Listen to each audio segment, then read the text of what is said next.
Jane Eyre by Charlotte Bronte. Chapter 1. There was no possibility of taking a walk that day. We had been wandering, indeed, in the leafless shrubbery an hour in the morning, but since dinner, Mrs. Reed, when there was no company, dined early, the cold winter wind had brought with it clouds so sombre and a rain so penetrating that further outdoor exercise was now out of the question. I was glad of it. I never liked long walks, especially on chilly afternoons. Dreadful to me was the coming home in the raw twilight with nipped fingers and toes, and a heart saddened by the chidings of Bessie, the nurse, and humbled by the consciousness of my physical inferiority to Eliza, John, and Georgiana Reed. The said Eliza, John, and Georgiana were now clustered round their mamma in the drawing-room. She lay reclined on a sofa by the fireside, and with her darlings about her, for the time neither quarrelling nor crying, looked perfectly happy. Me she had dispensed from joining the group, saying, "She regretted to be under the necessity of keeping me at a distance, but that until she heard from Bessie, and could discover by her own observation that I was endeavouring in good earnest to acquire a most sociable and childlike disposition, a more attractive and sprightly manner, something lighter, franker, more natural, as it were, she really must exclude me from privileges intended only for contented, happy little children." "What does Bessie say I have done?" I asked. "Jane, I don't like cavaliers or questioners. Besides, there is something truly forbidding in a child taking up her elders in that manner. Be seated somewhere, and until you can speak pleasantly, remain silent." A breakfast-room adjoined the drawing-room. I slipped in there. It contained a bookcase. I soon possessed myself of a volume, taking care that it should be one stored with pictures. I mounted into the window-seat. Gathering up my feet, I sat cross-legged like a Turk, and, having drawn the red moreen curtain nearly close, I was shrined in double retirement. Folds of scarlet drapery shut in my view to the right hand. To the left were the clear panes of glass, protecting but not separating me from the drear November day. At intervals, while turning over the leaves of my book, I studied the aspect of that winter afternoon. Afar it offered a pale blank of mist and cloud. Near, a scene of wet lawn and storm-beat shrub, with ceaseless rain sweeping away wildly before a long and lamentable blast. I returned to my book, Bewick's History of British Birds. The letterpress thereof I cared little for, generally speaking, and yet there were certain introductory pages that, child as I was, I could not pass quite as a blank. They were those which treat of the haunts of sea-fowl, of the solitary rocks and promontories, by them only inhabited, of the coast of Norway, studded with isles from its southern extremity, the Linderness, or Naze, to the North Cape, where the northern ocean in vast whirls boils round the naked melancholy isles of farthest Thule, and the Atlantic surge pours in among the stormy Hebrides.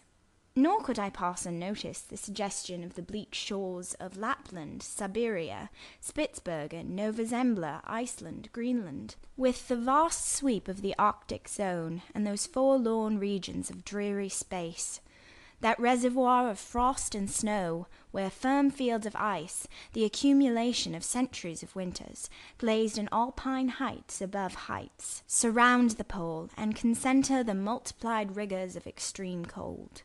Of these death-white realms I formed an idea of my own, shadowy like all the half-comprehended notions that float dim through children's brains, but strangely impressive. The words in these introductory pages connected themselves with the succeeding vignettes, and gave significance to the rock standing up alone in a sea of billow and spray, to the broken boat stranded on a desolate coast, to the cold and ghastly moon glancing through bars of cloud at a wreck just sinking.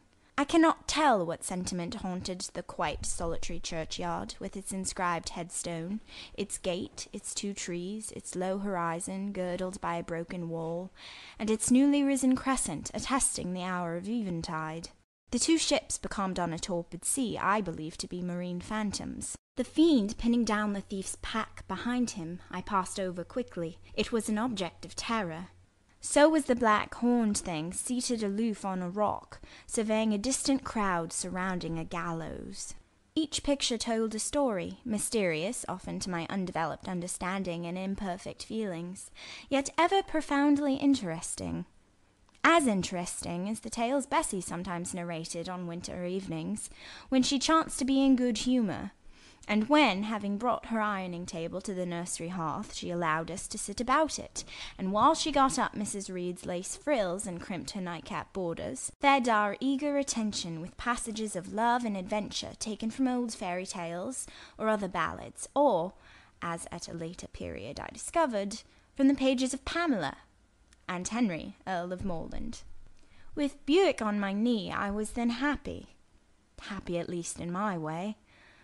I feared nothing but interruption, and that came too soon. The breakfast-room door opened. "Boo! Madam Mope!" cried the voice of John Reed. Then he paused. He found the room apparently empty. "Where the dickens is she?" he continued, "Lizzie!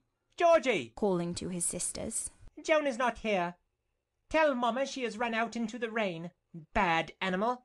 It is well I drew the curtain, thought I, and I wished fervently he might not discover my hiding-place. Nor would John Reed have found it out himself. He was not quick either of vision or conception, but Eliza just put her head in at the door and said at once, "She is in the window seat, to be sure, Jack." And I came out immediately, for I trembled at the idea of being dragged forth by the said Jack. What do you want? I asked, with awkward diffidence. "Say, what do you want, Master Reed?" was the answer. "I want you to come here." And seating himself in an armchair, he intimated by a gesture that I was to approach and stand before him. John Reed was a schoolboy of 14 years old, 4 years older than I, for I was but 10. Large and stout for his age, with a dingy and unwholesome skin, thick lineaments and a spacious visage, heavy limbs and large extremities. He gorged himself habitually at table, which made him bilious, and gave him a dim and bleared eye and flabby cheeks. He ought now to have been at school, but his mamma had taken him home for a month or two, on account of his delicate health. Mr. Miles, the master, affirmed that he would do very well if he had fewer cakes and sweetmeats sent him from home, but the mother's heart turned from an opinion so harsh, and inclined rather to the more refined idea that John's sallowness was owing to over-application, and perhaps to pining after home. John had not much affection for his mother and sisters, and an antipathy to me. He bullied and punished me, not 2 or 3 times in the week, nor once or twice in the day, but continually. Every nerve I had feared him, and every morsel of flesh in my bones shrank when he came near. There were moments when I was bewildered by the terror he inspired, because I had no appeal whatever against either his menaces or his inflictions. The servants did not like to offend their young master by taking my part against him, and Mrs. Reed was blind and deaf on the subject. She never saw him strike or heard him abuse me, though he did both now and then in her very presence, more frequently, however, behind her back. Habitually obedient to John, I came up to his chair. He spent some 3 minutes in thrusting out his tongue at me as far as he could without damaging the roots. I knew he would soon strike, and while dreading the blow, I mused on the disgusting and ugly appearance of him who would presently deal it. I wonder if he read that notion in my face, for all at once, without speaking, he struck, suddenly and strongly. I tottered, and on regaining my equilibrium retired back a step or 2 from his chair. "That is for your impudence in answering Mamma a while since," said he. "and for your sneaking way of getting behind curtains, and for the look you had in your eyes 2 minutes since, you rat." Accustomed to John Reed's abuse, I never had an idea of replying to it. My care was how to endure the blow which would certainly follow the insult. "What were you doing behind the curtain?" he asked. I was reading. "Show the book." I returned to the window and fetched it thence. "You have no business to take our books. You are a dependent, Mamma says. You have no money. Your father left you none. You ought to beg, and not to live here with gentlemen's children like us, and eat the same meals we do, and wear clothes at our mamma's expense. Now I'll teach you to rummage my bookshelves, for they are mine. All the house belongs to me, or will do in a few years. Go and stand by the door, out of the way of the mirror and the windows." I did so, not at first aware what was his intention, But when I saw him lift and poise the book and stand and act to hurl it, I instinctively started aside with a cry of alarm. Not soon enough, however. The volume was flung. It hit me, and I fell, striking my head against the door and cutting it. The cut bled. The pain was sharp. My terror had passed its climax. Other feelings succeeded. Wicked and cruel boy, I said. You are like a murderer. You are like a slave driver. You are like the Roman emperors. I had read Goldsmith's History of Rome, and had formed my opinion of Nero, Caligula, etc. Also I had drawn parallels in silence, which I never thought thus to have declared aloud. What? What? He cried. Did she say that to me? Did you hear her, Eliza and Georgiana? Won't I tell Mamma? But first... He ran headlong at me. I felt him grasp my hair and my shoulder. He had closed with a desperate thing.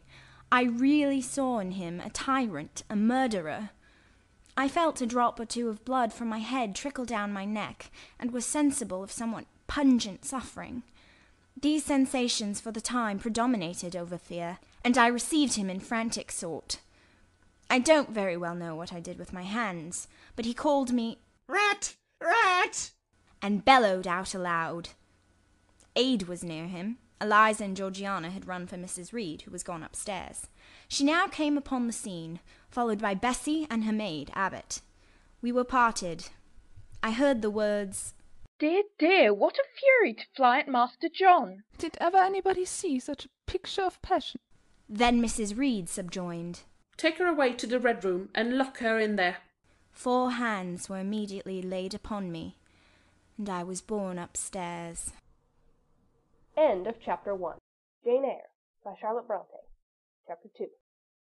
I resisted all the way, a new thing for me, and a circumstance which greatly strengthened the bad opinion Bessie and Miss Abbot were disposed to entertain of me. The fact is, I was a trifle beside myself, or rather out of myself, as the French would say. I was conscious that a moment's mutiny had already rendered me liable to strange penalties, and like any other rebel slave, I felt resolved in my desperation to go all lengths. Hold her arms, Miss Abbot. She's like a mad cat. For shame, cried the lady's maid. What shocking conduct, Miss Eyre, to strike a young gentleman, your benefactress's son, your young master. Master? How is he my master? Am I a servant? No, you are less than a servant, for you do nothing for your keep. There, sit down, and think over your wickedness. They had got me by this time into the apartment indicated by Mrs. Reed, and had thrust me upon a stool. My impulse was to rise from it like a spring. Their 2 pair of hands arrested me instantly. If you don't sit still, you must be tied down, said Bessie. Miss Abbot, lend me your garters. She would break mine directly. Miss Abbot turned to divest a stout leg of the necessary ligature. This preparation for bonds and the additional ignominy it inferred took a little of the excitement out of me. Don't take them off, I cried, I will not stir. in guarantee whereof I attached myself to my seat by my hands.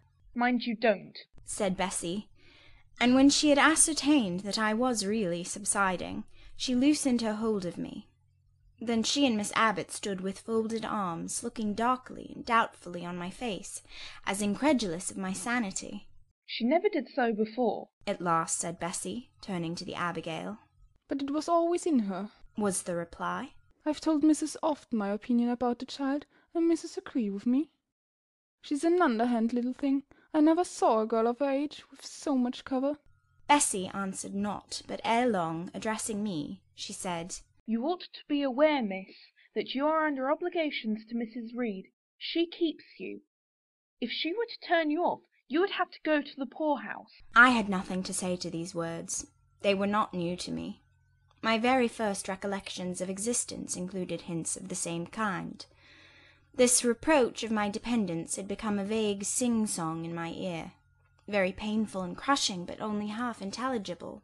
Miss Abbot joined in. And you ought not to think yourself on an equality with the Mrs. Reed and Master Reed, because Mrs. kindly allows you to be brought up with them. They will have a great deal of money, and you will have none. It is your place to be humble, and to try to make yourself agreeable to them. What we tell you is for your good. added Bessie in no harsh voice. You should try to be useful and pleasant. Then perhaps you would have a home here. But if you become passionate and rude, Mrs. will send you away, I am sure. Besides, said Miss Abbott, God will punish her. You might strike her dead in the midst of her tantrums, and then where would she go? Come, Bessie, we will leave her. I wouldn't have a heart for anything. Say your prayers, Miss Eyre, when you are by yourself, for if you don't repent, something bad might be permitted to come down the chimney and fetch you away. They went, shutting the door and locking it behind them. The Red Room was a square chamber, very seldom slept in. I might say never, indeed, unless when a chance influx of visitors at Gateshead Hall rendered it necessary to turn to account all the accommodation it contained. Yet it was one of the largest and stateliest chambers in the mansion. A bed supported on massive pillars of mahogany, hung with curtains of deep red damask, stood out like a tabernacle in the centre. The two large windows, with their blinds always drawn down, were half shrouded in festoons and folds of similar drapery. The carpet was red. The table at the foot of the bed was covered with a crimson cloth. The walls were a soft fawn colour with a blush of pink in it. The wardrobe, the toilet table, the chairs were of darkly polished old mahogany. Out of these deep surrounding shades rose high and glared white the piled-up mattresses and pillows of the bed, spread with a snowy Marseille counterpane. Scarcely less prominent was an ample cushioned easy-chair near the head of the bed, also white, with a footstool before it, and looking, as I thought, like a pale throne. This room was chill because it seldom had a fire. It was silent because remote from the nursery and kitchen, solemn because it was known to be so seldom entered. The housemaid alone came here on Saturdays to wipe from the mirrors and the furniture a week's quiet dust, and Mrs. Reed herself, at far intervals, visited it to review the contents of a certain secret drawer in the wardrobe, where were stored divers parchments, her jewel casket, and a miniature of her deceased husband. And in those last words lies the secret of the Red Room, the spell which kept it so lonely in spite of its grandeur. Mr. Reed had been dead 9 years. It was in this chamber he breathed his last. Here he lay in state. Hence his coffin was borne by the undertaker's men, and since that day a sense of dreary consecration had guarded it from frequent intrusion. My seat, to which Bessie and the bitter Miss Abbott had left me riveted, was a low ottoman near the marble chimney-piece. The bed rose before me. To my right hand there was the high dark wardrobe with subdued broken flections varying the gloss of its panels. To my left were the muffled windows. A great looking-glass between them repeated the vacant majesty of the bed and room. I was not quite sure whether they had locked the door, and when I dared move, I got up and went to see. Alas, yes. No jail was ever more secure. Returning, I had to cross before the looking-glass. My fascinated glance involuntarily explored the depth it revealed. All looked colder and darker in that visionary hollow than in reality, and the strange little figure there gazing at me, with a white face and arms specking the gloom, and glittering eyes of fear moving where all else was still, had the effect of a real spirit. I thought it like one of the tiny phantoms, half fairy, half imp, Bessie's evening stories represented as coming out of lone ferny dells and moors, and appearing before the eyes of belated travellers. I returned to my stool. Superstition was with me at that moment, but it was not yet her hour for complete victory. My blood was still warm. The mood of the revolted slave was still bracing me with its bitter vigour. I had to stem a rapid rush of retrospective thought before I quailed to the dismal present. Old John Reed's violent tyrannies, all his sister's proud indifference, all his mother's aversion, all the servants' partiality turned up in my disturbed mind like a dark deposit in a turbid well. Why was I always suffering, always browbeaten, always accused, for ever condemned? Why could I never please? Why was it useless to try to win anyone's favour? Eliza, who was headstrong and selfish, was respected. Georgiana, who had a spoiled temper, a very acrid spite, a captious and insolent carriage, was universally indulged. Her beauty, her pink cheeks and golden curls, seemed to give delight to all who looked at her, and to purchase indemnity for every fault. John no one thwarted, much less punished, though he twisted the necks of the pigeons, killed the little pea-chicks, set the dogs at the sheep, stripped the hothouse vines of their fruit, and broke the buds off the choicest plants in the conservatory. He called his mother Old girl.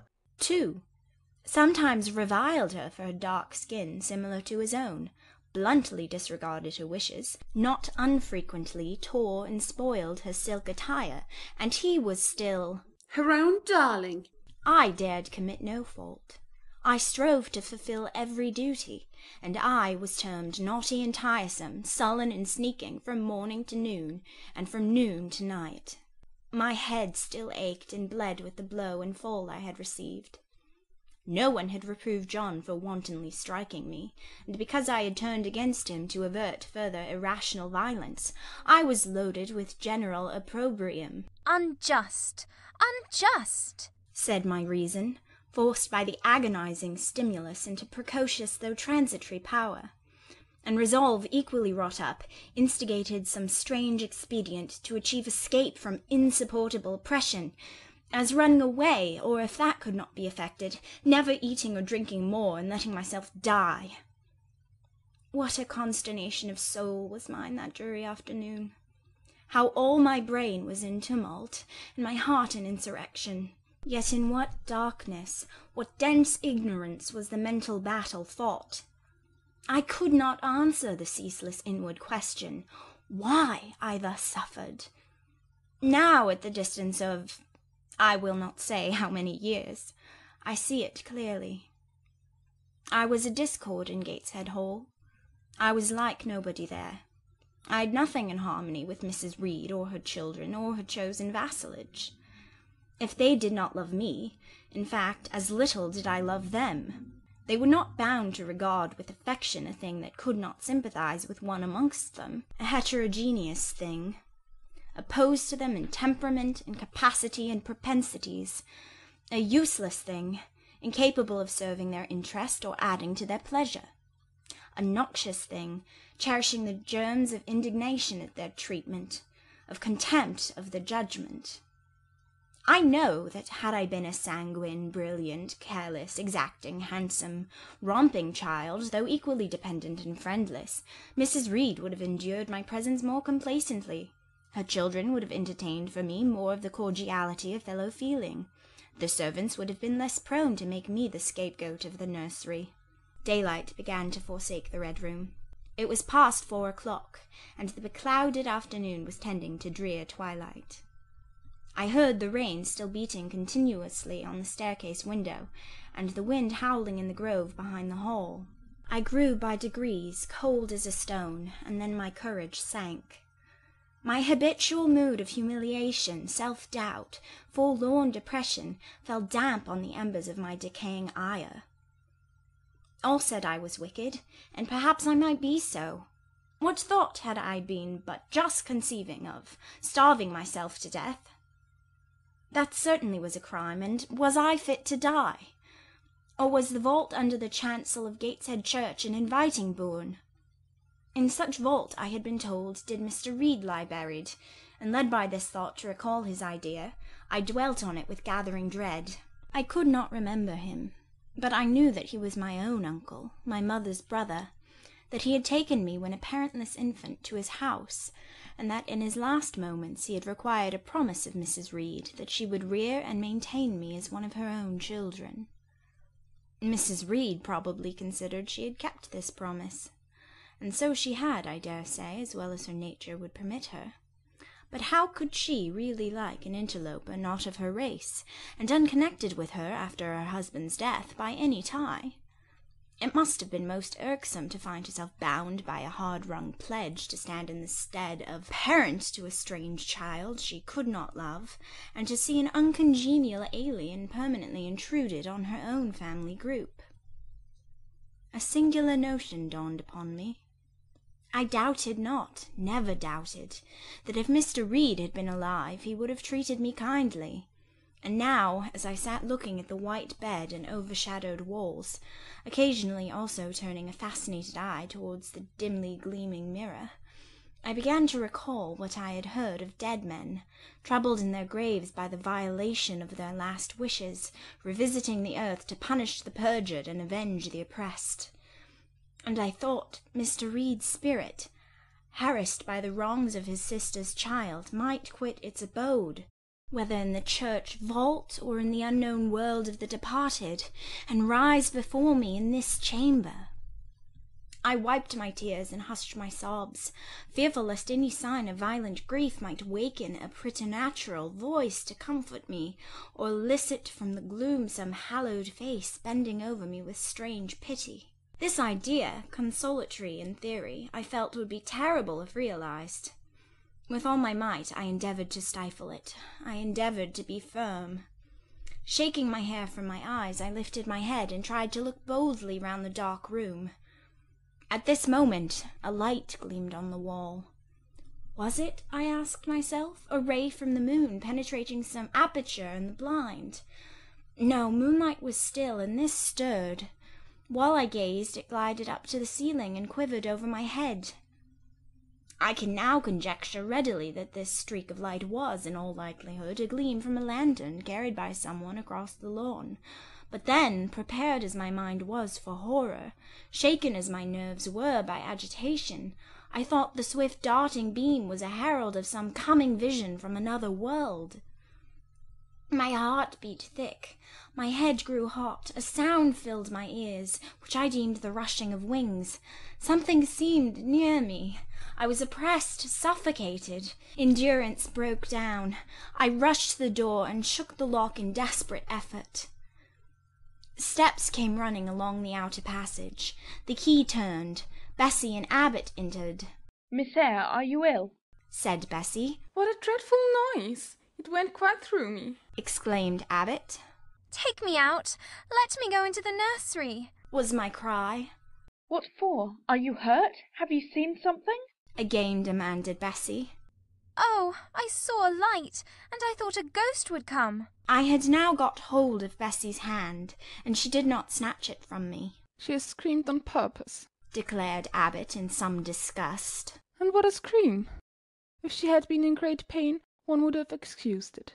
But she only wanted to bring us all here, and know her naughty tricks. What is all this? Demanded another voice peremptorily, and Mrs. Reed came along the corridor, her cap flying wide, her gown rustling stormily. Abbot and Bessie, I believe I gave orders that Jane Eyre should be left in the Red Room till I came to her myself. Miss Jane screamed so loud, ma'am. Pleaded Bessie. Let her go. Was the only answer. Loose Bessie's hand, child. You cannot succeed in getting out by these means. Be assured, I abhor artifice, particularly in children. It is my duty to show you that tricks will not answer. You will now stay here an hour longer, and it is only on condition of perfect submission and stillness that I shall liberate you then. Oh, aunt, have pity. Forgive me. I cannot endure it. Let me be punished some other way. I shall be killed if— Silence! This violence is almost repulsive. And so, no doubt, she felt it. I was a precocious actress in her eyes. She sincerely looked on me as a compound of virulent passions, mean spirit, and dangerous duplicity. Bessie and Abbot having retreated, Mrs. Reed, impatient of my now frantic anguish and wild sobs, abruptly thrust me back and locked me in without further parley. I heard her sweeping away, and soon after she was gone, I suppose I had a species of fit. Unconsciousness closed the scene. End of chapter 2.